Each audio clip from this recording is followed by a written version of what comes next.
يا صباح الروتينات، يا صباح النشاط، يا صباح الحيوية والطاقة الإيجابية. صباحكم فل، صباحكم عسل إن شاء الله. تعالوا بقى كده نفرش فرش الشتا علشان الجو بقى ساقع، بس بصراحة بالنسبة لي مش ساقع قوي، فعشان كده مش هشتي الشقة قوي يعني. أول حاجة هنسمي الله ونصلي على الرسول، اللهم صل وسلم وبارك على سيدنا محمد وعلى آله وصحبه وسلم. أول حاجة بقى يعني من ورا الكواليس خالص كده أنا بدأت شقلبت الشقة خالص. اللي طبعا شاف الفيديوهات القديمة بتاعتي هيعرف إن أنا مع شقتي مش اللون ده. يعني اللون الفاتح ده مش أساسا، مش كان لون الشقة الأساسي. ليه بقى؟ لأن الجدار ده كان مستخبي بالنيش. المكتبة دي كانت الناحية دي، والناحية التانية كان الجدار مخطط. دي أول حاجة كده خالص. مبدئيا عملت ايه؟ انا عيني بتزغلل من الحاجات المخططة او الحاجات المقلمة وكده يعني، فانا قلت ايه؟ هي بصراحة الفكرة انا كنت قاعدة انا ومامتي كده بنفكر ان المونة غليت، وطبعا عايزة ان انا ادهن الجدار اللي هو المخطط ده، لان اللون النبيتي كتر حبتين في الصالة. وبما ان المكتبة غامقة برضو، فانا حبيت عايزة لون فاتح في الصالة وكده. فانا قلت مبدئيًا لحد ما آجي أدهن الجدار هاعمل إيه. ماما قالت لي المكتبة دي ممكن تيجي الناحية التانية، بس أنا مش عارفة يعني المقاس هيبقى مضبوط والّا لأ. جبت ورقة وقلم بقى وقعدت أنا وأختي نقيس المقاسات ونعمل. قالت لي هتلف بالضبط، يعني العرض كان زي الحيطة زي عرض النيش، والمهم إن هي لفت وكده والحمد لله. قعدت بقى والله أسمي الله كده، وقعدت إن أنا أحاول ولحد ما ضيّرت النيش. المفروض المكتبة دي أصلًا تتفك، بس أنا بقى دماغي الناشفة بقى إيه، قُلت لأ هاعمله مصحّح زي ما هو. عملت إيه بقى، فضّيت النيش كلّه من الإزاز اللي فيه، طبعًا الحاجات اللي أنا رصّاها فيها فضّيتها، وبعدين نقلته ورجّعت طبعًا الحاجات فيه زي ما هي، زي ما كانت. وبدأت بقى حاجة، حاجة بقى. أنا مش عارفة بصراحة قعدت قد إيه أعمل في الحاجات دي. الستاير بقى شقلبت كيانها. الستاير اللي انتوا شايفينها ديت كان قدام الحمام، وكان في حاجة زي أرج صغير كده كنا حاطين ستار النبيتي ديت، واحدة هنا وواحدة هنا كنت حطاها وكده. فأنا شلتها. مسافة ما شلتها ادت وسع للصالة. يعني الصالة كانت تحسوا ان هي مقسومة اتنين بالستاير. اول ما شلت الستاير دي فادت وسع للصالة.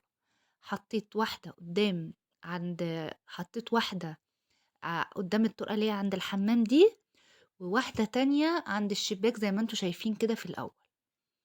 وبدأت وحطيت بقى الستارة التانية برضو كده اللي كانت قدام الحمام، حطيتها مع دي، دمجت الاتنين مع بعض فادوا شكل حلو. فرشت السراير، نفضت الجدران. يعني انا قلت عشان ما تقلش عليكم كده او الفيديو يبقى مدته كبيرة قوي، فعملت نص الشغل.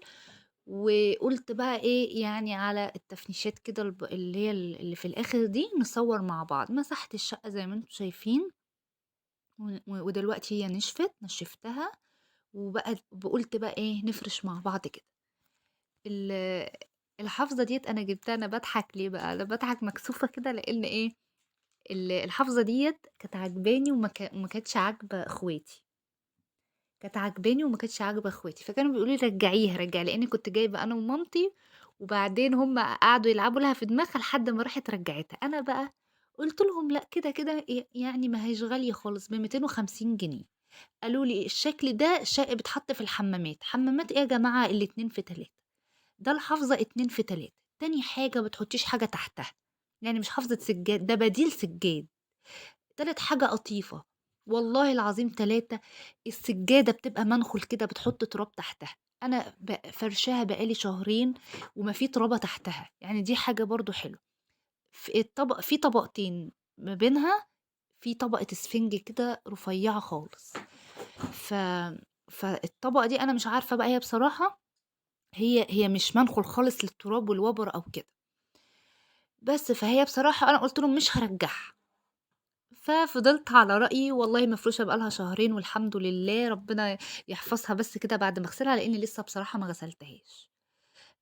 فرشت بقى طلّعت بقى الcover بتاع الرُكنة وفرشته كده زي ما أنتم شايفينه، هو ده cover جاهز وطريقة تركيبه واشتريته منين، كل حاجة هتلاقيها في الفيديوهات القديمة، الكوشنات ديّة أنا اللي عاملاها بإيدي، والمفرش اللي قدّامكم ده أنا اللي عاملاه برضه بإيدي.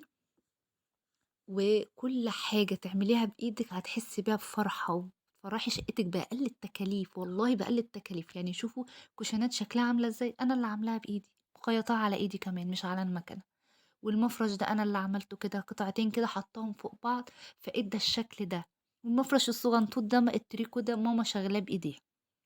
طبعًا بقى شغّلت القرآن بقى كده علشان راحة نفسية بقى بعد التعب والمجهود اللي إحنا عملناه ده.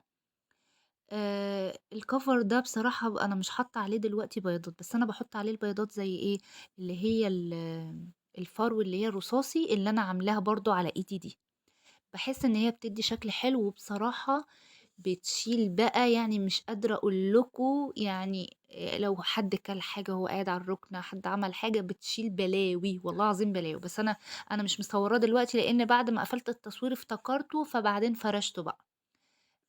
يعني دلوقتي ممكن يكون شكله حلو، بس أنا بصراحة باحب أحُطّه. بُصّوا، دي بتاعة حمامات بذمتكم، ده كفاية بس الشراشيب، كفاية الشراشيب اللي فيها، والله العظيم شكلها حلو وفي نفس الوقت هو كل واحد وذوقه، هي ممكن ما تعجبنيش، بس أنا لمّا عجبت ولادي وهُم فرحانين بقى بالدولفين والبحر والحاجات دي، أنا قُلت لهم: "لأ، أنا مش هارجّعها وأنا جايباها لكم كده، كده أساسًا أنا جايباها لكم." ده بيقعدوا يلعبوا عليها وشكلها حلو، وفي نفس الوقت ما بتتبهدلش ولا بيبان فيها أي حاجة، والله ما بيبان فيها أي حاجة. والأوضة ديّة أنا عملتها الستاير ديّة بقى كانت بتاعة الستاير اللي برّه في الصالة، دخّلتها هنا، والله العظيم يا جماعة أنا ركّبتها من غير ماسور، هتقولي لي ركّبتيها على إيه؟ واقفة على إيه؟ مش واقفة على الهوا، أقسم بالله واقفة على الهوا، أمّا تعوزي تعملي حاجة هتعمليها لو بأقل التكاليف أو من غير تكاليف، والله الستارتين الستارة والبُقع دول واقفين على الهوا والله العظيم 3، أنا رابطاها من هنا ومربطاها من هنا، لإن ما فيش ماسورة عقبال أمّا أجيب لها ماسورة. وبقى ما حطيتش هنا دفايات ولا حاجة لإن إيه، الجو لسه بصراحة ما سقّعش أوي، لإن الأوضة ديّة ما حدش بينام فيها غير لمّا بتبقى ساقعة أوي بادخل أنام فيها. الأوضة دي بقى كانت فيها سرير واحد، السجادة دي كانت سجادة واحدة كبيرة، قصيتها بقى لمّا كارما كبرت بقى وشِلت السرير الصغنطوط بتاعها الهزاز ده شِلته، والسرير ده بتاع خالتي الله يرحمها بعته لي ابن خالتي هدية بعد ما ماتت وكده الله يرحمها يا رب. طبعًا في حاجات كتير بقى الرف اللي أنا عاملاه منزّلة لكم الفيديو بتاعه، كل حاجة أمّا تبقى بإيدِك بتبقى حلوة، وربنا يملي بيوتنا سعادة وفرحة وطاقة إيجابية، وبشوية تكاليف صغيّرة حاجات بسيطة خالص هتفرّح ولادكم زي اللمبة بتاعة رمضان ديّة، تدّي شكل حلو، بجد ربنا يملى بيوتنا طاقة إيجابية وفرحة. ويدينا الصحة يا رب وطولة العمر ونفرح ولادنا ونفرح ولو عجبك الفيديو لايك وشير وباي باي.